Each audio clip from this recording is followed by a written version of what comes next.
శివుని అనే అధ్యాయం నేర్చుకుంటూ ఉన్నాం ఇప్పుడు. సో ఈ అధ్యాయంలో 1 నుంచి 3 వరకు కూడా, అంటే ఇదే రివిజన్ కింద కూడా మీకు 1 నుంచి 3 వరకు కూడా విదురుడు ఎప్పుడైతే సతీకి శివుడికి పిల్లలు లేరు, సతీ వచ్చేసి వీళ్ళందరినీ కూడా ఆమె యుక్త వయసులోనే ఆమె త్యజించింది, దేహాన్ని పరిత్యజించింది అని చెప్తే ఆయనకి అర్థం కాదనమాట. ఎందుకు అనేసి, ఎందుకంటే మన అందరికీ తెలుసు మనం శరీరాన్ని వదిలిపెట్టడం అంటే ఎంతో బాధాకరమైంది. అది కూడా కావాలని వదిలిపెట్టడం అనేది అసలు ఇంపాసిబుల్ అన్నమాట. సో అది ఇంకోటి, దక్షుడు వస్తే ఎంతో గొప్పవాడు, శివుడి లక్షణాలు చెప్పుకుంటూ శివుడు ఎంత గొప్పవాడో చెప్పారు. సో ఇవన్నీ ఉన్నా వీళ్ళ ముగ్గురికి ఎందుకు ఇట్లా అయ్యింది, ఎందుకు అని తెలుసుకోవాలి అనుకుంటాడనమాట. సో అందుకని ఆయన ప్రశ్నిస్తాడు. అప్పుడు దానికి జవాబుగా మైత్రేయి ముని మొదలు పెడతాడు అన్నమాట. 4వ శ్లోకం నుంచి 9వ శ్లోకం వరకు కూడా అసలు ఏంటి, ఎక్కడ స్టార్ట్ అయింది అసలు ఫస్ట్ది అనేది మొదలు పెడతాడనమాట. సో అక్కడంతా కూడా మహాయజ్ఞం జరుగుతూ ఉంటుంది. ఎందుకంటే అంతకు ముందులో ప్రజోత్పత్తికి ఏ పనికైనా వాళ్ళు యజ్ఞమే చేసేవాళ్ళు అనమాట. సో మనకి ఈ రోజు 3 శ్లోకాల్లో కూడా వస్తుంది ఎందుకు చేస్తారు యజ్ఞం అనేది. సో వాళ్ళు యజ్ఞాలు చేసేవాళ్ళు. సో ఆ రోజు మహాయజ్ఞం జరుగుతూ ఉంటుంది. అందరూ దేవతలు, మునులు, సాధువులు అందరూ వచ్చి కూర్చొని ఉంటారు. బ్రహ్మ శివుడు, దక్షుడు ఎంటర్ అవుతాడు. దక్షుడి నుంచి మంచి కాంతి వస్తూ ఉంటుంది, సూర్యుడి అంత కాంతి వస్తూ ఉంటుంది. సో అందరూ లేచి నుంచుంటారు, శివుడు బ్రహ్మ తప్ప. సో వాళ్ళిద్దరూ నుంచోలేదు. ఇప్పుడు ఏంటంటే బ్రహ్మ నుంచోలేదు అంటే ఆయనకి ఏమనిపించదు, తండ్రి కాబట్టి వెళ్ళి ఆశీర్వాదం తీసుకుంటాడు. కానీ శివుడు నుంచోలేదు అంటే ఆయనకి కోపం వస్తుంది అనమాట. ఆల్రెడీ అసహనంగా ఉన్నాడు అతని మీద, ఇంకా ఇది ఎందుకు అంటే మనం చెప్పుకున్నాము రీజన్స్.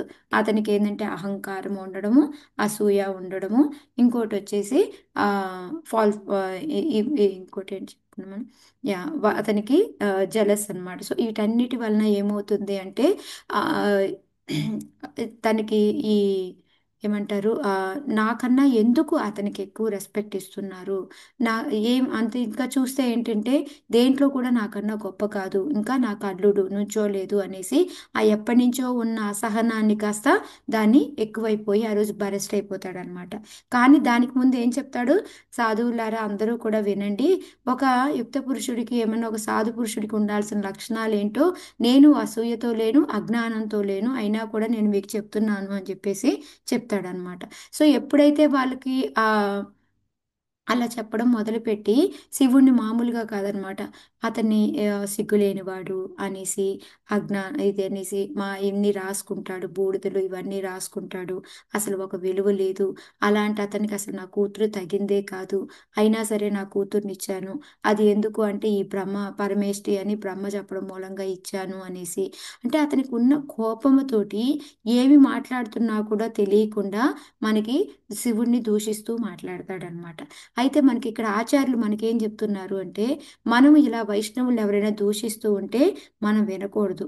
లేదా ఇంకా వైష్ణవులు ఏం చేశారంటే ఇంకా మంచిగా ఆ పదాలతోటి ఆ అర్థాలు ఇంకా డిఫరెంట్గా, అంటే మనం పొగడ్తల్లాగా వచ్చేలాగా వాటికి మీనింగ్ మనకి చెప్తాం కదా, ఒక పదానికి 4-5 రకాల మీనింగ్స్ ఉంటూ ఉంటాయి, అర్థాలు ఉంటాయి. సో అలా దాన్ని ఎలా మార్చుకోవచ్చు మనము పొగడ్తలాగా అనేది. ఫర్ ఎగ్జాంపుల్ సిగ్గు లేనివాడు అంటే, అవును ఆయనకి సిగ్గు లేదు, ఎవరిని పడితే వాళ్ళని యాక్సెప్ట్ చేస్తూ ఉంటాడు, ఎవరిని పడితే వాళ్ళని, అంటే మన భౌతికంగా ఆలోచించే వాళ్ళందరినీ కూడా తీసుకుంటూ ఉంటాడు అనేసి. ఈ విధంగా అన్నమాట. ఆయనకి జింక కళ లాంటి వాడు, కోతి కళ లాంటి వాళ్ళు, అవును కోతి లాంటి మనందరినీ కూడా ఆశ్రయం ఇస్తూ ఉంటాడు. సో ఈ విధంగా ఏంటంటే రకరకాలుగా అన్నమాట. అందరు ఆయన ఈయన వలన అందరికీ పేరు ప్రతిష్టలు తగ్గిపోయాయి అంటే, అవును అందరికీ పేరు ప్రతిష్టలు తగ్గిపోయాయి. ఎందుకు అంటే ఎవరికైతే ఎక్కువ ఉంటాయో వాళ్ళ ముందు ఎంత కొంచెం తక్కువ ఉన్నాళ్ళు కూడా తక్కువగానే అనిపిస్తుంది కాబట్టి దానికోసమని వాళ్ళకి పేరు ప్రతిష్టలు తగ్గిపోయాయి. సో ఈ విధంగా మనం ఎన్నో నేర్చుకున్నాం. ఇవన్నీ కూడా మనకి 10 నుంచి 16 శ్లోకాల వరకు వస్తాయి అన్నమాట. సో వీటిలో మనం నేర్చుకోవాల్సింది అంటే, ఒక కోపంతో ఉన్న మనిషి ఏది పడితే అది మాట్లాడుతూ ఏది పడితే అది చేస్తే చాలా హానికరంగా ఉంటుంది. అది మాతాజీ కూడా చెప్పినట్టు సరే మాట జారిన తర్వాత మనం వెనక్కి తీసుకోలేం కాబట్టి మనం కొంచెంసేపు సైలెంట్గా ఉండడము, ఇమీడియట్గా వాగ్దానాలు చేయడం కానీ ఇవన్నీ కూడా చేయకుండా ఉండాలి అనేది మనం నేర్చుకున్నాం అనమాట. ఇంకోటి, ఎవరైనా వైష్ణవులు దూషిస్తూ ఉంటే మనం బెస్ట్ వినకుండా ఎదిరించగలిగితే ఎదిరించడం, లేదా అక్కడి నుంచి వెళ్ళిపోవడం అనేది ఉత్తమం అనేది తెలుసుకున్నాం అనమాట. నెక్స్ట్ మనకి 17 నుంచి 22 శ్లోకాల వరకు కూడా చూసాము అంటే, దాంట్లో వచ్చేసి మనకి ఎప్పుడైతే ఇంకా 17-22 వరకు దక్షుడు ఏంటంటే వాటర్ తీసుకొని ఆయన శపిస్తాడనమాట శివుడిని. నీకు ఈ యజ్ఞంలో భాగం ఉండదు. ఎందుకంటే ప్రతి ఒక్క దేవతకి కొంత కొంత భాగం ఉంటుంది. సో నీకు ఏ భాగం ఉండదు అని చెప్పేసి వెళ్ళిపోతాడనమాట. సో దీన్ని కూడా మనం ఒక పొగడ్తలాగా తీసుకున్నాం. ఎందుకంటే ఆయన ఎప్పుడు కూడా ఈ భౌతికమైన భాగం కోసం ఎప్పుడు కూడా యాచించలేదు. అదిగాక దానికోసం వచ్చి వీళ్ళందరితో పాటు కూర్చొని వాళ్ళ యొక్క అసోసియేషన్ సంఘం కూడా అవసరం లేదు అని అది వరం కింద అవుతుంది. ఎందుకంటే ఒక్కొక్కసారి మనకి శాపాలు కూడా వరాలుగా మారుతాయి అనేసి దాని ఎగ్జాంపుల్స్ ఇవన్నీ కూడా మనం చూసుకున్నాం అనమాట. సో ఇది అయిపోయిన తర్వాత ఈ 23 నుంచి మనకి 27 శ్లోకాల వరకు కూడా ఈ ఎవరైతే మన ఈ నందీశ్వరుడు ఉంటాడో శివుడికి ఏమి కోపం రాదు. చాలా చక్కగా అంటే ఇక్కడ మనం చూస్తున్నాం ఒక వైష్ణవులకి దేహభావన ఉన్న వాళ్ళకి తేడా ఏంటి అనేది మనకి ఇక్కడ క్లియర్గా కనిపిస్తూ ఉంటుందన్నమాట. తర్వాత వచ్చేసి నందీశ్వరుడికి కోపం వస్తుంది. ఆయన కోపం రావడం కరెక్టే, బట్ శపించేంత కోపం రావడం తప్పు అనేది మనం తెలుసుకున్నాం అనమాట. సో వాళ్ళకి ఏంటంటే దక్షుడికి వచ్చేసి మేక తలకాయ వస్తుంది అని చెప్పేసి ఎవరైతే బ్రాహ్మణులందరూ కూడా చూస్తూ ఉన్నారో ఎదురు మాట్లాడకుండా అలా ఉన్నారో సో వాళ్ళందరూ ఏంటంటే దివ్య జ్ఞానం అనేది పోతుంది వాళ్ళకి. ఈ సంసార వలయంలో పడి జన్మ మృత్యు జరా వ్యాధుల్లో పడి తిరుగుతూ ఉంటారు అని చెప్పేసి వాళ్ళు ఏ కర్మలు చేస్తారు అంటే ఏ కర్మకాండకు సంబంధించిన పనులన్నీ కూడా చేస్తూ ఉంటారు అని చెప్పేసి వాళ్ళకి శపిస్తారనమాట. సో అది అయిపోయింది అంటే వాళ్ళకి చదువుతారు అన్నీ ఉంటాయి కానీ అవి దేనికంటే ఓన్లీ భౌతికంగా ఉపయోగపడడానికే తప్ప భగవంతుని చేరడానికి కాదు అనేది తెలుసుకున్నాం అనమాట. సో అది అయిపోయిన తర్వాత 27 నుంచి 32 శ్లోకాల వరకు కూడా ఎప్పుడైతే ఈ విధంగా నందీశ్వరుడు శపిస్తాడో వెంటనే మునికి భృగు మునికి కోపం వస్తుందన్నమాట. వచ్చి ఆయన కూడా మళ్ళీ ఎదురు తిరిగి శపించడం మొదలు పెడతాడు. సో ఎవరైతే ఈ శివుడి అనుయాయులు ఉన్నారో వాళ్ళందరికీ కూడా పాషాండులైపోతారు అని చెప్పేసి. అంటే వాళ్ళు నథింగ్ పాషాండులు అంటే శాస్త్రాల్లో ఏమి చెప్పబడినాయో దానికి విరుద్ధంగా వాళ్ళ ఏదో అనుకొని వాళ్ళు చేస్తారు అని. ఇంకా వాళ్ళు తమో గుణంలో ఉండి పొడుగ్గా జుట్టు పెంచుకోవడము, మా మాంసాదులు తినడము, ఈ విధంగా వాళ్ళు ఎప్పుడు కూడా వాటిలో పడి తిరుగుతూ ఉంటారు అని చెప్పేసి చెప్తారనమాట. సో ఇది చెప్పి వాళ్ళు నాస్తికులతో సమానము. ఎందుకు నాస్తికులతో సమానము అంటే మనకి చెప్పారు. ఎందుకు అంటే వాళ్ళు ఆ, శాస్త్రాల్లో చెప్పేది చెయ్యకుండా వాళ్ళు ఇష్టం వచ్చింది చేస్తూ ఉంటారు అని. అది కాకుండా ఇంకా నేను మనం ఏం చెప్పుకున్నాం ఎవరైనా గుర్తున్నాయా? ఎందుకు వాళ్ళని నాస్తికులు అన్నారు? అసలు వాళ్ళు బ్రాహ్మణులని మమ్మల్ని దూషించారు కాబట్టి మీరు నాస్తికులతో సమానమే అంటే మీరు వేదాలని దూషించినట్టే. వేదాలు ఎవరు, బ్రాహ్మణులు ఎవరు? గుర్తొచ్చింది ఎవరికైనా?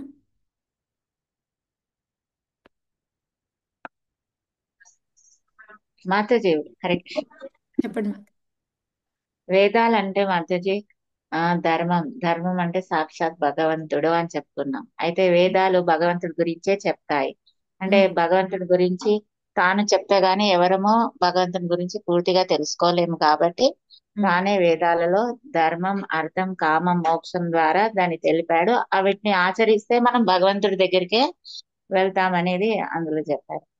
వేదాలు తల్లి లాంటిది అని చెప్పుకున్నాము. ఆ వేదాలు బ్రాహ్మణులు వచ్చేసి తండ్రి లాంటిది అని చెప్పుకున్నాము. మీరు ఎస్. చెప్పిన పాయింట్స్ అన్ని కరెక్ట్ మాతాజీ. మన ప్రపాదుల వారు డీటెయిల్గా ఎక్స్ప్లెనేషన్ ఇచ్చారు ఎందుకు వేదాలని మనము పాటించాలి అనేది. ఎందుకంటే వర్ణాశ్రమ ధర్మాన్ని తెలియజేస్తుంది, ధర్మార్థ కామ మోక్షాల గురించి తెలియజేస్తుంది. అది మనము ఎదగడానికి ఉపయోగపడుతుంది. మొన్న నన్ను ఉషామాత చెప్పినట్టు మనకి పూర్వం విషయాలన్నీ కూడా తెలియాలి అంటే వేదాల ద్వారా మాత్రమే మనం తెలుసుకోగలుగుతాము. సో ఈ విధంగా ఏంటంటే అవి ఒక వారధి టైపు మనకి. అవి మనల్ని ఈ భౌతికాలయం నుంచి ఆధ్యాత్మికంగా ఎదుగుదలకు కానీ మనల్ని క్రాస్ చేసి ఆధ్యాత్మిక ప్రపంచానికి చేర్చడానికి కానీ మనకి మధ్యలో వారధి ఏంటి అంటే వేదాలు అన్నమాట. సో అందుకని ఆ వేదాలు ఏంటంటే తల్లితో సమానం.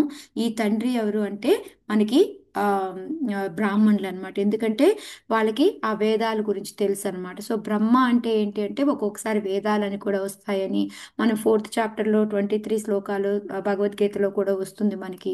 వేదాల్లోనే మాత యజ్ఞాలు. ఉమ్. బ్రహ్మ జానాతి బ్రాహ్మణుడు అని చెప్తుంటారు. కరెక్ట్ మాతాజీ. బ్రహ్మజానాతి బ్రాహ్మణుడు అంటే బ్రహ్మ అంటే ఏంటి వేదాలు అని అందుకే చెప్తుంది నేను ఇప్పుడు. సో అవన్నీ కూడా మనము నిన్న చర్చించుకున్నాం అనమాట. సో ఇవాళ ఏంటి అంటే ఇప్పుడు వీళ్ళంతా ఇలాగ శాపాలు ప్రత్యుత్త శాపాలు ఇచ్చుకుంటూ ఉన్నారు కదా. నెక్స్ట్ ఏమైంది అనేది మనము ఈ 33 నుంచి 35 శ్లోకాలు, ఈ 3 శ్లోకాల్లో ఈరోజు చూద్దాం. ఓకే. మైత్రేయ ఉవాచ తస్యైవం వదతః శాపం భృగో స భగవాన్ భవః నిశ్చక్రామ తతః కించిద్ విమనా ఇవ సానుగః. ద్విగులకి శ్రీమాత చదవండి. హరే కృష్ణ. మైత్రేయ ఉవాచ తస్యైవం వదత శాపం భృగో స భగవాన్ భవః నిశ్చక్రామ తతః కించిత్ విమ విమనా విమన. ఇవ అయ విమనా ఇవ సానుగః. అనువాదం బై శ్రీ. మైత్రేయుడు ఇట్లు పలికెను. తన అనునాయులకు మరియు దక్ష, భృగు పక్షము వారికి నడుమ శాప ప్రతిశాపములు జరిగినప్పుడు పరమశివుడు మిగుల ఖిన్నుడయ్యెను. ఒక మాటైనను పలుకక అతడు పిమ్మట అనుచర వర్గమును కూడి యజ్ఞస్థలిని వీడెను. హరే. హరే కృష్ణ. సో ఇప్పుడు ఏమైంది, ఇలా వీళ్ళిద్దరూ ఒకసారి ఆ, ఈ ఈయన శాపం పెడుతూ ఉంటే తిరిగి బ్రహ్మ శాపం భృగుముని శాపం పెడుతూ ఉన్నాడు. సో ఈ విధంగా వాళ్ళిద్దరి మధ్యలో శాపాలు ప్రతిశాపాలు జరుగుతూ ఉన్నప్పుడు శివుడికి చాలా బాధ కలుగుతుంది అనమాట. ఇంకా ఆశ్చర్యం వేస్తూ ఉంటుంది. ఇంకా అంటే ఒక ఏమంటారు దాన్ని, కిన్నుడు అంటే కరెక్ట్గా ఏం చెప్పాలో నాకు తెలియట్లేదు మాత్రం. మీకు అర్థమైంది కదా. ఒక రకంగా ఆశ్చర్యంతో, ఒక రకంగా అవాక్ అయిపోయినట్టుగా అట్లా అయిపోయాడు అనమాట. సో అందుకని ఇంకేం చేశాడు అంటే ఇంకా కాసేపు కనుక నేను అక్కడే ఉంటే ఇంకా హీట్ ఎక్కిపోతూ ఉంటుంది. ఎందుకంటే ఎప్పుడైతే అది జరిగి, చూడండి వాస్తవంగా అయితే మన ఇంట్లో అయినా మనం చూస్తూ ఉంటాము. ఇప్పుడు మనం ఏదైనా ఒక రకంగా తప్పు చేశాము అనుకోండి. ఆ తప్పు చేసినప్పుడు వాళ్ళు ఎదుటి వాళ్ళు మనల్ని ఏమీ అనకుండా సైలెంట్గా ఉన్నారనుకోండి, అది మనం భరించగలమా? ఇది మాత్రం చిన్న బుచ్చుకున్నట్టు అయిపోతుంది. అదొకలా లేదు అంటే మాధవి, ఏదో భరించలేము. ఒకటి అనాలి కదా, వీళ్ళు ఏదో ఒకటి చెప్పాలి కదా, ఏంటి ఇలా ఉండిపోయారని వాళ్ళ లోపల ఏమనుకుంటున్నారు అర్థం కాక మనం తల్లమునకలు అయిపోతూ ఉంటాం కదా. ఏదో ఒక మాట అనేసారనుకో, అమ్మయ్య ఒక మొక్క అనేసాడు అయిపోయింది, తిట్టేశాడు అమ్మయ్య అని ప్రశాంతంగా ఉండగలుగుతాం.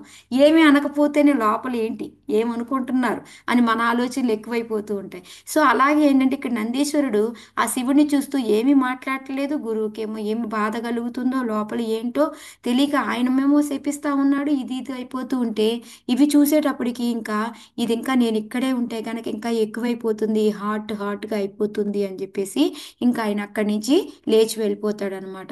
అయితే ప్రపాదుల వారు మనకి ఏం చెప్తున్నారు అంటే ఇంకొక అంతరంగిక కారణం ఏంటి అంటే ఇప్పుడు ఈ నందీశ్వరుడు ఓన్లీ బ్రాహ్మణులను తిడుతూ ఉన్నాడు. ఒకటి, కృష్ణకి బ్రాహ్మణుని తిట్టడమే నచ్చదు. ఇంకా అలాంటిది అక్కడికక్కడికి పోయి దేవుడు ఏం చేస్తున్నాడు అని దేవుడి మీదకి కూడా ఎక్కడికి వెళ్తారు అంటే విష్ణు భగవాన్ మీదకి కూడా శపించడానికి వెళ్తారేమో అనేసి భయమేసి అక్కడి నుంచి ఆయన లేచి వెళ్ళిపోతాడు. సో ఇక్కడతోటి శాంతి పడుతుంది అనేసి అక్కడి నుంచి లేచి, ఎందుకంటే మనిషి ఎదురుగ్గా కనపట్టలేదు కాబట్టి ఆటోమేటిక్గా గురువుని ఫాలో అయిపోయి వాళ్ళు కూడా వెళ్ళిపోతారు కదా అక్కడి నుంచి, ఇంకొండరు. సో ఆ టాపిక్ అక్కడితోటి ఆగిపోతుంది అని చెప్పేసి ఆయన లేచి వెళ్ళిపోతాడనమాట. సో అదే ఇక్కడ మనకి చెప్తున్నారు. ఒక శివుడు పరమ వైష్ణవుగా ఎందుకు అంటారు అంటే ఇదంతా. సో ఆయన యొక్క లక్షణాల్లో చూసాము అంటే ఒకటి, శత్రువులో కూడా మంచితనం వెతుకుతూ ఉంటాడు. శత్రువుని కూడా భగవంతుడి దగ్గరికి పంపించాలి ఎలాగా అని ఆలోచిస్తూ ఉంటాడు. మనం ఓకే ఇప్పుడు ఎవరైనా సాయం చేశారనుకోండి, ఇంకా అసలు దాన్ని పెద్దగా గొప్పగా చెప్తాడు. చెయ్యకపోయినా కూడా ఈ అమ్మో నువ్వెంతో చేసావు అనేసి పొగుడుతాడు. అంతలా అంత మంచి క్వాలిటీస్ ఉన్న అతన్ని ఇక్కడ మనకి అందుకే చెప్తున్నారనమాట. సో సైలెంట్గా వెళ్ళడం మంచిది అనేసి, ఒక సహనం అనేది ఎంత మోతాదులో ఉంది అనేది శివుడు ఎక్కువగా చెప్తుంటారు. శివుడికి కోపం ఎక్కువ కోపం ఎక్కువ అంటూ ఉంటారు. కానీ ఇక్కడ అర్థమవుతుంది ఏంటి, ఎంత శాంతమూర్తి అనేది ఇక్కడ తెలుస్తూ ఉంటుంది. ఆయనకి వచ్చేది తాండవం చేసేది ఎప్పుడు అంటే లాస్ట్లో ప్రళయం టైంలో అన్నమాట ఆయన తాండవం చేసేది. అంతే తప్ప విడిగా ఎప్పుడు పడితే అప్పుడు మనకి శివుడికి కోపం ఎక్కువ అని వింటూ ఉంటాం మనం. కానే కాదు, ఇక్కడ అదే చెప్తున్నారు ప్రపాదులు వారు, వైష్ణవుడికి ఎప్పుడు సహిష్ణువుగా ఉంటారు, అందులో పరమోన్నతమైన వైష్ణవుడిగా శివుడిని అందుకే అంటారు అని చెప్పేసి. సో ఆ పరిస్థితికి తగ్గట్టుగా ఆయన వెంటనే అక్కడి నుంచి లేచి వెళ్ళిపోయారనమాట. సో అది. చూడండి, తన పక్షం వారు మరియు దక్షిణ పక్షం వారు ఆధ్యాత్మిక జీవనం నందు ఎటువంటి అభిరుచి లేకుండా అనవసరంగా శాప ప్రతిరూపాలకు దిగినారని తెలిసినందున అతడు ఖిన్నుడయ్యను. వైష్ణవుడైనందున అతడు తన భావంలో ఒకరిని హెచ్చుగా ఇంకొకరు తక్కువగా చూడలేదు. అందరినీ పండిత సమదర్శన. సో అక్కడ వాళ్ళు తక్కువ వీళ్ళు ఎక్కువ అని లేదు, ఇద్దరు కూడా ఈ విధంగా ఉన్నారు అని చెప్పేసి నేను అక్కడి నుంచి వెళ్ళడం బెటర్ అని చెప్పేసి వెళ్ళారు అని చెప్పేసి ప్రభుపాదులు వారు చెప్తూ ఉన్నారు అనమాట. సో ఇక్కడ మనకి శివుడు ఎందుకు పరమ వైష్ణవుడు అనేది మనకి చాలా ఎగ్జాంపుల్స్ ద్వారా ఇక్కడ మనకి తెలుస్తుంది అనమాట. మెయిన్ అక్కడ ఆపాలి అనుకున్నాడు, ఇంకా శాపాలని, ఇంకా అందుకే అక్కడి నుంచి వెళ్ళిపోయాడు అనమాట. 34. తేపి విశ్వసృజ సత్రం సహస్ర పరివత్సరాన్ సంవిధాయ మహేశ్వాస యత్రేజ ఋషిభో హరిః. హరే కృష్ణ మాతాజీ, చదువుతా మాతాజీ. కృష్ణవేణి మాత హరే చదువు. తేపి విశ్వసృజః సత్రం సహస్ర పరివత్సరాన్ సంవిధాయ మహేశ్వాస యత్రేజ్య ఋషభో హరి. ఋషభో హరి. హరే కృష్ణ మాతాజీ. మైత్రేయుడు ఇట్లు కొనసాగించెను. ఓ విదురా, దేవదేవుడగు హరిని అర్చించుటకు యజ్ఞమే పరమోత్తమ సాధనమైనందున ప్రజాపతులందరూ 1000 సంవత్సరముల కాలము యజ్ఞమును నిర్వహించిరి. హరే కృష్ణ. ఇప్పుడు ఇక్కడ ఆల్రెడీ దక్షుడు వెళ్ళిపోయాడు, శివుడు వెళ్ళిపోయాడు, ఇంకా బ్రహ్మ, దేవతలు, సాధువులు వాళ్ళందరూ ఉన్నారనమాట. వాళ్ళందరూ కూడా యజ్ఞాన్ని వదిలేసి వెళ్ళారా? లేదు. ఏం చేశారు వాళ్ళు? హరిని అర్చించుటే యజ్ఞము యొక్క పరమోత్తమ ఈ సాధువులు వీళ్ళందరికీ ఏంటి అంటే వాళ్ళు యజ్ఞం ద్వారా భగవంతుని తృప్తిపరుస్తూ ఉంటారనమాట. సో ఆ విధంగా ఏంటంటే ఇక్కడ భగవంతుని హరిని అర్పించడమే అది బెస్ట్ పద్ధతి కాబట్టి అందుకని వాళ్ళందరూ ఏం చేశారు, ప్రజాపతులు మిగతా వాళ్ళందరూ సాధువులు అందరూ కలిసి ఆ యజ్ఞాన్ని పూర్తి చేశారు. ఎన్ని సంవత్సరాలు? 1000 సంవత్సరాల కాలం యజ్ఞం నిర్వహించేది అని చెప్పి చెప్తున్నారనమాట. సో ఎప్పుడైతే వీళ్ళు ఆ యజ్ఞం చేస్తూ ఉన్నారు కదా, సో ఇక్కడ మనకు ప్రపాదులు వారు చెప్తూ ఉన్నారనమాట. ఎందుకు అంటే ఎందుకు వాళ్ళు వదిలేసి వెళ్ళిపోవచ్చు కదా, వాళ్ళు ఎందుకు చేశారు అంటే వాళ్ళకి చేయాల్సిన పని ఏంటి? ప్రజాభివృద్ధిని చేయాలి. సో దాన్ని చేయాలి అంటే భగవంతుడిని శాంతపరిస్తే, సంతృప్తి పరిస్తే దానివల్ల మంచి ఫలితాలు, మంచి ప్రజాభివృద్ధి, మంచిగా పని జరుగుతుంది అనేసి. సో అందుకని వాళ్ళ యజ్ఞాన్ని ఏదైతే మొదలు పెట్టారో దాన్ని ఫినిష్ చేశారనమాట. సో మనం ఎప్పుడు అనుకుంటూ ఉంటాము, అమ్మో అది ఫర్ ఎగ్జాంపుల్ నాదే చూడండి, మహారాజ్ వచ్చారు, ఎవరైనా వచ్చారు అంటే నాకు మాతాజీ లేకపోతే, మాతాజీ నాకు మీరు లేకపోతే నా వల్ల కాదు మాతాజీ అంటే అక్కడ ఆగిపోతుంది అని కాదు. బట్ ఒక మోరల్ సపోర్ట్ మాతాజీ ఉంది అంటే అది ఇక్కడ ఏంటంటే ఇలా ఎవరైనా ఉన్నారు లేరు అంటే మనం ఆ ప్రోగ్రామ్ను మానేయాలి, మనం కంటిన్యూ చేయాలి. బట్ అంటే వాళ్ళు ఉంటే ఇంకొంచెం మోరల్ సపోర్ట్ ఉంటుంది. అది ఇక్కడ మనకి ప్రపాద్ గారు అదే చెప్తారు. కృష్ణవేణి మాతాజీ మ్యూట్లోకి వెళ్ళరా? సో మీరు ఏంటి అంటే ఇక్కడ మనం చేయాల్సింది భగవంతుడిని తృప్తిపరచడం, అది యజ్ఞం. మనం ఆల్రెడీ తెలుసుకున్న యజ్ఞం ఎవరికి చెందుతుంది అంటే భోక్తారాం యజ్ఞ తప్సాం సర్వలోక మహేశ్వరం సుహృదం సర్వభూతానాం జ్ఞాత్వా మాం శాంతి మృచ్యతి. సో పీస్ ఫ్యామిలీ వాళ్ళు మహారాజ్ కూడా ఇదే చెప్తున్నారు అనమాట. మనం అందరం శాంతి కావాలి, శాంతి కావాలి అని కోరుకుంటాము. ఆ శాంతి ఎలా వస్తుంది అంటే భగవంతుడికి ఆయన్ని అధిపతి అనుకొని, ఆయనే మనకి ఫ్రెండు అనుకొని, ఆయనే మళ్ళీ మనకి ఏమంటారు యజ్ఞాలకు కూడా ఆఫరింగ్ చేయాల్సింది ఆయనకి అని మనం తెలుసుకుంటాము. తెలుసుకొని మనం ఆ పనులు చేస్తాము, అప్పుడు మనకి శాంతి అనేది దొరుకుతుంది. ఊరికే శాంతి కావాలి, శాంతి కావాలి అని పాకులాడితే అది రాదు అని చెప్పేసి మహారాజ్ చెప్తూ ఉన్నారనమాట ఇవాళ. సో ఇక్కడ ప్రపాదుల వారు మనకి అదే చెప్తున్నారు. అందుకని ఆ మిగతా ప్రజాపతులందరూ కూడా మెయిన్గా చేయాల్సింది అదొకటి. ఇంకోటి వాళ్ళు మహారాజ్ కూడా చెప్పారనమాట, అంటే మనకు తెలిసిన పాయింట్లే కాదంటలేదు, బట్ వాళ్ళ నోటి నుంచి వింటే ఇంకా బాగుంటుంది కదా. ఆ ఏంటి అది చేసేది వచ్చి భక్తి భావంతో చేయాలి. ఏదోలే వండేసాను, పెట్టేశాను, చేసేసాను, చాంటింగ్ చేశాను ఇట్లా కాదు. మరి పత్రం పుష్పం అనే ఆ శ్లోకాన్ని తీసుకొచ్చి మళ్ళీ చెప్పారనమాట. ఏదో అంటే హస్బెండ్ మీద కోపంతోటో, పిల్లల మీద కోపంతోటో ఏదో ఒకటి వండేయడం, ఆడపడేయడం, లేదా ఏంటంటే ఇంకా ఏముందలే అబ్బా ఏం ఆఫర్ చేస్తాంలే అనేసి డైరెక్ట్గా తినేయడము, ఇలాంటివన్నీ కూడా మనం చెయ్యకూడదు అని చెప్పేసి పత్రం పుష్పం ఫలం తోయం యోమే భక్త్యా ప్రయశ్యతి తదహం భక్తి ఉపృతం అశ్నామి ప్రయతాత్మనః. అక్కడ భగవంతుడికి ఏమైనా అవన్నీ కావాలి అని ఏం వెయిట్ చేయట్లేదు. ఆయన వెయిట్ చేస్తున్న దేనికోసము అంటే ఆ ప్రేమ అనేది, భక్తి అనేది, దానికోసం ఆయన వెయిట్ చేస్తున్నాడు. దాంతో పెట్టాలి మనము. భగవంతుడి తృప్తి ఎప్పుడు కలుగుతుంది అంటే నువ్వు ఎన్ని పెట్టావు అనేది కాదు, నువ్వు దేంట్లో పెట్టావు అనేది కాదు, నువ్వు ప్రేమతో పెట్టావా లేదా అనేది మెయిన్ ఇంపార్టెంట్ అనేది ఇవాళ మహారాజ్ చెప్తూ ఉన్నారనమాట క్లాస్లో. అది అలాగా భగవంతుడికి తృప్తికి లేకుండా ఏదో నామకే వాస్తే నేను పెట్టానులే అని పెట్టాము అంటే అది నాస్తికత్వంతో. ఎందుకు అంటే మనం చెప్పుకున్నాము, ఎవరైతే వేదాల్లో లేకుండా మన ఇష్టం వచ్చినట్టు చేస్తామో అది మనం నాస్తికుల కిందే లెక్క. సో అక్కడ ఏంటంటే భగవంతుడు చెప్తూ ఉన్నాడు పత్రం పుష్పం ఫలం తోయమని భోక్తారాం యజ్ఞ తపసామని.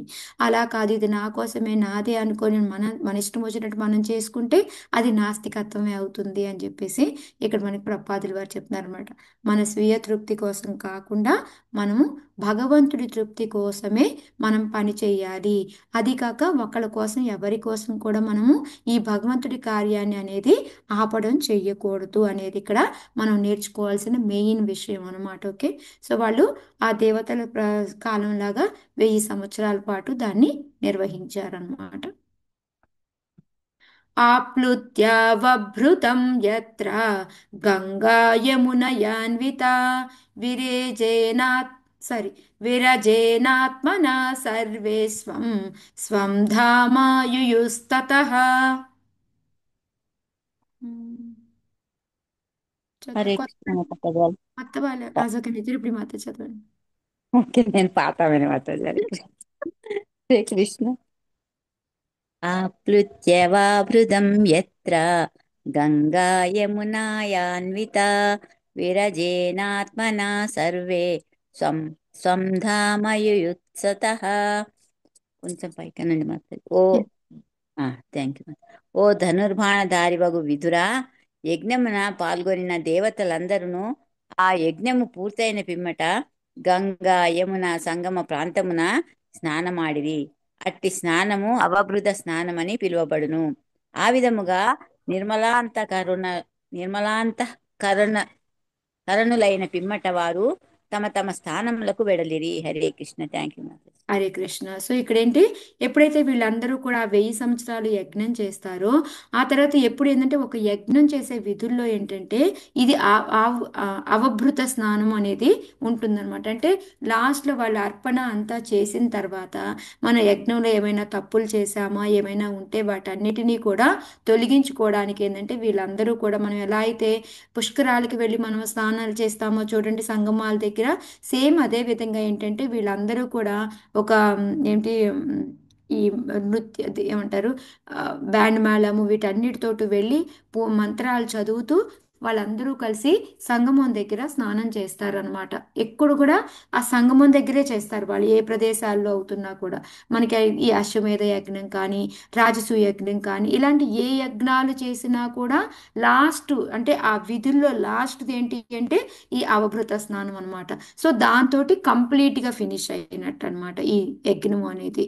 సో వాళ్ళు ఆ విధంగా చేసి స్నానం ఆడేసి తర్వాత వాళ్ళ స్థలాలకు వెళ్ళారు. ఎందుకు నిర్మలాంత కరుణులైన అంటే ఏంటంటే ఆ స్నానం వలన ఏంటంటే వాళ్ళకి దేహశుద్ధే కాదు లోపల మనసు శుద్ధి కూడా అవుతుంది అని చెప్పేసి, అందుకని వాళ్ళు లోపల అంతఃకరణంగా కూడా వాళ్ళు శుభ్రంగా ప్రశాంతంగా తయారవుతారు. ఆ తర్వాత వాళ్ళు లాస్ట్లో ఇళ్ళకెళ్తారనమాట. సో ఇది ఇప్పుడు ఇక్కడ అంతా కూడా జరిగిపోయింది. ఇంకా తర్వాత ఏం జరుగుతుంది అనేది మనం ఇంకా చూద్దాం. అయితే ఇక్కడ మనకి ప్రపాదులు వారు ఇది కొంచెం పెద్ద పర్పోర్ట్ రాశారు. సో దీన్ని ఎక్కువగా దేనికి చెప్పారు అంటే ఇక్కడ వీళ్ళందరూ కూడాను మెయిన్ ఇంకా బ్రహ్మ రుద్రులు వీళ్ళందరూ లేకపోయినా కూడా ఆ యజ్ఞాన్ని ఆపలేదు, వాళ్ళు కంటిన్యూ చేశారు అనేది ఒకటి విషయాన్ని ఇక్కడ మనకి చెప్తున్నారు. సో భగవంతుడి యొక్క కార్యం అనేది ఒకళ్ళ కోసము ఆగకూడదు అనేది. ఇంకోటి భగవంతుడిని సంతృప్తి పరచడానికి మాత్రమే చెయ్యాలి తప్ప మనకి ఒక నేము ఫేము వస్తుందని చేస్తారు, అలాంటిది చెయ్యకూడదు అనేది ప్రభుపాదులు వారు చెప్తున్నారు. ఇంకోటి ఏంటి అంటే ఈ దేవతల యొక్క ఆరాధన చేస్తూ ఉంటాము. కామ కాయస్థాయ సర్వత జ్ఞాన ప్రపద్యంతే అన్య దేవతాహ అనేసి మనకి తమ్ తమ్ నియమమాస్తాయ ప్రకృత్యా నియతా స్వయ అని మనకి భగవద్గీత 7:20లో వస్తుంది. సో ఇక్కడ మెయిన్గా ప్రపాదుల వారు ఒకటే పాయింట్ చెప్తున్నారు అనమాట. దేవతల్ని ఆశ్రయించకండి, డైరెక్ట్గా భగవంతుడికి తృప్తి కలిగేలాగే మనం చెయ్యాలి అనేది ఇక్కడ చెప్తున్నారు. ఏంటంటే మనకు ఉంటుంది సూర్యుడికి పూజ చేస్తే ఏ లాభం అని, మనకి మనసుకు సంబంధించిన బాధలు ఉంటే చంద్రుడికి పూజ చేయాలని మనకి వేదాల్లో రాసి ఉంటూ ఉంటాయి అన్నమాట. సో వాటికి అట్రాక్ట్ అయిపోకండి, ఏ భౌతిక లాభం కోసం ఆలోచించి దేవతల్ని ఆశ్రయించకండి అని చెప్తున్నారు అనమాట. ఇంకా ఏం చెప్తున్నారు అంటే కృతజ్ఞాన అంటే వాళ్ళకి జ్ఞానం నశించి ఆ విధంగా చేస్తూ ఉంటారు అని చెప్పేసి చెప్తూ ఉన్నారు.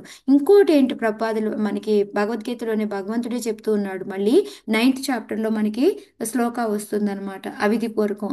ఏప్యన్య దేవతా భక్త యజంతే శ్రద్ధయాన్వితాహ తేపి మామేవ కౌంతేయ యజంత్యా విధిపూర్వకం. అంటే అవిధిపూర్వకం, ఓకే నువ్వు చేస్తున్నావు బాగానే ఉంది, బట్ అదేంటంటే దేవతలకి చేసినా కూడా అది నాకు వస్తుంది, కానీ అదేంటంటే అవిధిపూర్వకంగా ఉంటుంది, డైరెక్ట్ ప్రాసెస్ కాకుండా ఇండైరెక్ట్. ఇవాళ మహారాజ్ కూడా చెప్తున్నారు అనమాట, మనకి డైరెక్ట్గా వెళ్ళాలి కానీ అనవసరంగా మనం చుట్టూ తిరిగి రకరకాలుగా వెళ్ళకూడదు. అంటే ఇప్పుడు మనకి దేనికి ఎగ్జాంపుల్ చెప్పుకొచ్చారంటే ఇది మహారాజు, ఇప్పుడు మనకి చాలా సర్వీస్ అనేది మనం దాసులం కదా, మామూలుగా కూడా చూసుకోండి హాస్పిటల్ సర్వీస్ అని, మున్సిపల్ సర్వీస్ అని, అలా విధంగా మనకి అన్ని చోట్ల కూడా ఈ బ్యూటీ పార్లర్ సర్వీస్ అని, లేకపోతే మసాజ్ సెంటర్లు అని, ఇవన్నీ కూడా సర్వీస్ సెంటర్లే ఇవన్నీ కూడాను. సో ఇలా ఏదో ఒక దానికి మనం సేవ చేయడం అనేది కంపల్సరీ. ఇవన్నీ కాకుండా మనం భగవంతుడికి తృప్తి కోసం చేసే పని ఏంటంటే డైరెక్ట్ సర్వీస్ అవుతుంది. ఇలా కాకుండా ఇది మనం చేసేదంతా కూడా మనలో ఉన్న గుణానికి అణుచుకుంటూ మనం చేసే సేవ, బట్ కానీ భగవంతుడికి చేసేది డైరెక్ట్ది అని చెప్పేసి మహారాజ్ చెప్తూ ఉన్నారనమాట ఇవాళ. సో అది ఇక్కడ మనకి అందుకొని మనం ఏంటంటే డైరెక్ట్గా భగవంతుడికి చేయాలి, కానీ అవిధిపూర్వకంగా ఈ విధంగా అంటే ఓకే ఇది కూడా భగవంతుడికే వస్తుంది కదా, నో ప్రాబ్లం, ఇప్పుడు ఏమైంది నేను ఈ దేవత ద్వారా భగవంతుడిని పూజ చేస్తాను అని అనుకుంటే అది కరెక్ట్ కాదు అని చెప్పేది చెప్తూ ఉన్నారనమాట. ఇంకా దానికి ఎగ్జాంపుల్గా ఇక్కడ చెప్తూ ఉన్నారు, ప్రభుపాదులు వారు ఎగ్జాంపుల్ ఇచ్చారనమాట. ఇప్పుడు ఒక ప్రభుత్వం యొక్క మనము ప్రభుత్వం ఎందు విశ్వాసంగా ఉన్నాము అనుకోండి, అంటే మన ప్రభుత్వ ఉద్యోగులకు లంచం ఇస్తేనే మనం విశ్వాసం ఉంది అని కాదు, మన పని మనం ప్రాపర్గా చేస్తే మనం లంచం ఇవ్వకపోయినా కూడా మనం విశ్వాస పాత్రులమే అనమాట. అంటే ఇప్పుడు నేను దేవతలకు పూజించలేదు, వాళ్ళకి నేనేమి ప్రసాదాలు పెట్టట్లేదు అండి, నేను ఓన్లీ కృష్ణుడినే చేస్తున్నాను అంటే నేను వీళ్ళని అసంతృప్తి పరుస్తున్నానా అంటే అలా ఏమీ కానే కాదు. ఎందుకు అంటే మనకు ఆల్రెడీ కూడా ఇప్పుడు ఈరోజు ఇప్పుడు మాతాజీ కనకవల్లి మాతాజీ కూడా చదివారు, యథాతరోర్మూల నిశేషరేనో తృప్యంతి తత్స్కంద భుజోపశాఖాయ అని. సో మనం ఎప్పుడైతే వేళ్ళకి నీళ్లు పోస్తామో ప్రతిదానికి ఎలా అందుతుందో, మన ఫుడ్ నోటికి ఇస్తే ఎనర్జీ మన బాడీ అంతటికి ఎలా వెళ్తుందో, అదే విధంగా ఏంటి అంటే ఇక్కడ మనము భగవంతుడికి చేసాము అంటే ఆటోమేటిక్గా వీళ్ళందరూ సాటిస్ఫై అయిపోతారు. కానీ వీళ్ళందరికీ చేస్తే భగవంతుడు సాటిస్ఫై అవుతాడా? అది డైరెక్ట్ ప్రాసెస్ కాదు అనేది ఇక్కడ మనకి ప్రభుపాదులు వారు చెప్తున్నారు అనమాట. అందుకొని మనం ఏంటి అంటే నియమ నిబంధనల ప్రకారము మనం భగవంతుడికి తృప్తి పరిచేలాగా చేస్తేనే అది డైరెక్ట్ ప్రాసెస్ అనేది చెప్తూ ఉన్నారనమాట. సో మనకి అది శ్లోక కూడా మనం చర్చించుకున్నాము. సో ఈ విధంగా ఆ పారాగ్రాఫ్ అంతా కూడా చెప్పారనమాట. ఇప్పుడు మనం అలా కాకుండా మనం విడివిడిగా చేస్తే మన శాస్త్రాలని ఉల్లంఘించిన వాళ్ళం అవుతాము, అగౌరవపరిచిన వాళ్ళం అవుతాము. అందుకొని డైరెక్ట్ ప్రాసెస్సే చేయండి అని, అందుకని వాళ్ళు కూడా ఏంటి భగవంతుడికి తృప్తి కలిగించేలాగా మొదలు పెట్టాం కాబట్టి ఆ పనిని ఫినిష్ చేద్దాము అనుకొని వాళ్ళు దాన్ని ఫినిష్ చేశారనమాట. సో ఇంకో ఏంటంటే ప్రభుపాదులు వారు ఇప్పుడు ప్రాక్టికల్గా ఓకే ఇప్పుడు ఇదంతా యజ్ఞం గురించి, సో ఇప్పుడు మనం ఆ యజ్ఞాన్ని మనం ఇక్కడ చేయగలుగుతామా? ఇప్పుడు ఈ రోజుల్లో ఉన్న దాంట్లో మనం కూర్చొని ఓకే 1000 సంవత్సరాలు వదిలేయండి, ఒక రోజంతా కూర్చొని యజ్ఞం చేయగలుగుతామా? ఫస్ట్ దానికి బ్రాహ్మణులు కావాలి, సరైన వాళ్ళు దొరకదు, వాళ్ళకి వేసే అందులో వేసే పదార్థాలన్నీ సరైనవి లేవు. సో ఈ విధంగా చూసుకుంటే ఈ కలికాలంలో ఈ టైంలో మనం ఆ యజ్ఞ అనేది మనం చాలా కష్టం మనం చేయడము. అందుకని ప్రభుపాదుల వారు ఏం చెప్తున్నారు, మనకి ప్రభుపాదుల వారే కాదు భాగవతంలో కూడా మనకి ఏమొచ్చింది, సంకీర్తన మనకి బెస్ట్ యజ్ఞ ఏంటి అంటే మనకి హరే కృష్ణ హరే కృష్ణ కృష్ణ కృష్ణ హరే హరే, హరే రామ హరే రామ కావాలి కదా. మ్యూట్ అన్మ్యూట్ చేస్తున్నారు. MS Lakshmi Mataji please. So మనకి ఆ శ్లోక ఏది ఉందో దాంట్లో ఏం చెప్తున్నారు అంటే ఈ కలియుగానికి బెస్ట్ ప్రాసెస్ బెస్ట్ యజ్ఞ ఏముంది అని అంటే అది వచ్చేసి సంకీర్తన యజ్ఞము. దాన్ని చేసుకుంటే మనం అందరూ కూడా భగవంతుడి సంతృప్తి చెందుతాడు. తస్మిన్ తుష్టే జగత్తుష్ట అనేసి మనకి ఈ శ్లోకం వస్తుందన్నమాట. ఇది 11వ క్యాంటోలో వీళ్ళు ఎవరో చెప్తారు అంటే ఈ శ్లోకాలు నవయోగేంద్రులు చెప్తారనమాట భగవంతుని ఏ విధంగా చేయాలి ఏంటి అనేది. సో ఈ విధంగా మనం ఈ చాప్టర్ని ఫినిష్ చేసుకున్నాము. అవుతుంది. మనము ఏ విధంగా అయితే ఆ మనం కూడా భగవంతుడి తృప్తిపరిచేలాగా మనం యజ్ఞం చేయాలి. ఆ యజ్ఞం ఏంటి అంటే దాన్ని సంకీర్తన యజ్ఞము.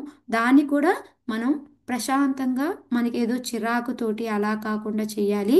అప్పుడు మాత్రమే అది డైరెక్ట్ పద్ధతి అవుతుంది, లేకపోతే అవిధిపూర్వకంగా తయారవుతుంది అనేది మనం తెలుసుకున్నాం అన్నమాట ఈ శ్లోకాల ద్వారా.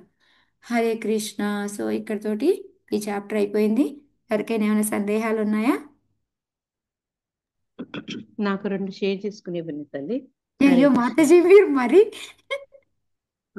ఒకటి ఏంటంటే, అంటే మీ అందరి నుంచి జవాబు అడుగుతున్నా.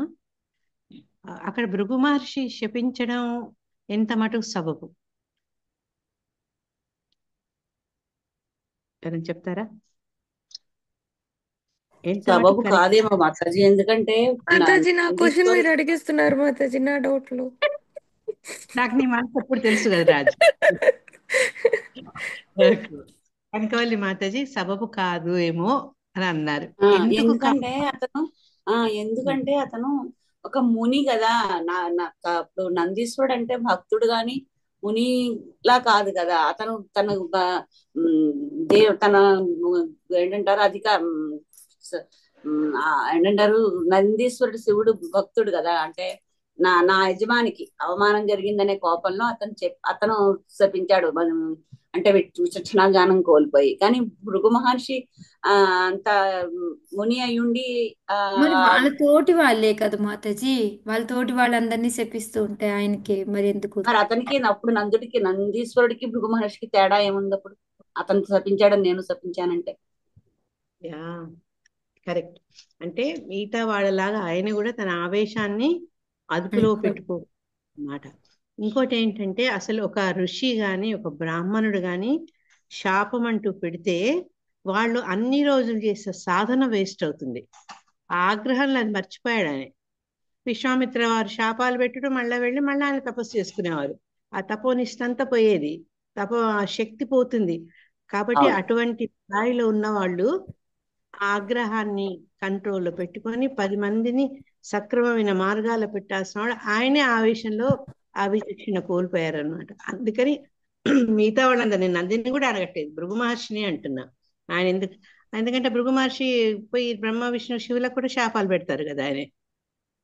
అదే అహంభావం బ్రాహ్మణులో ఉండే సత్వగుణము వినయం విధేయత అనేది ఆయనలో అది తక్కువ ఉందనమాట. ఆయన శక్తి తపోశక్తి వీటి వల్ల తన మెయిన్ డ్యూటీ మర్చిపోయాడు బ్రాహ్మణుడుగా. యాక్చువల్గా మాతాజీ ఇంకోటి అడగాల్సింది, ఎందుకు భృగుమని ఒక్కటే లేచి శాపం ఇచ్చాడు? నేను ఇది అడుగుతారేమో అనుకున్నాను నేను. మిగతా వాళ్ళందరూ సైలెంట్ గా ఉన్నప్పుడు భృగుమని ఒక్కడే ఎందుకు లేచాడు? మాతాజీ ఆయన కూడా తోటి అల్లుడే అని నేను విన్నాను మాతాజీ, కరెక్టేనా? అంటే వేరే కూతురు వాళ్ళ భర్త కదా భృగు మహర్షి, సతీ వాళ్ళ. హరే కృష్ణ మాతాజీ. ఎవరికి తోడలుడు అన్నారు? శంకరునికి శివునికి మాతాజీ. తోడలుడా? అంతేనేమో, రిలేషన్స్ ఉండయి కదా. భూముని వీళ్ళలో కాదనుకుంటా మాతాజీ, దేవహూతి వాళ్ళ పిల్లలకు అనుకుంటా కదా భర్త భృగుముని కాదా? దేవహూతి కాదు మాతాజీ, కానీ సతీ వాళ్ళ చెల్లెలకు. చూస్తాను మాతాజీ, నాకు ఎగ్జాక్ట్ గా మీ పేర్లు మర్చిపోయాను, నేను కూడా గుర్తుపోయాను. ఓకే, వాళ్ళ సిస్టర్స్ మాతాజీ, అక్కలకి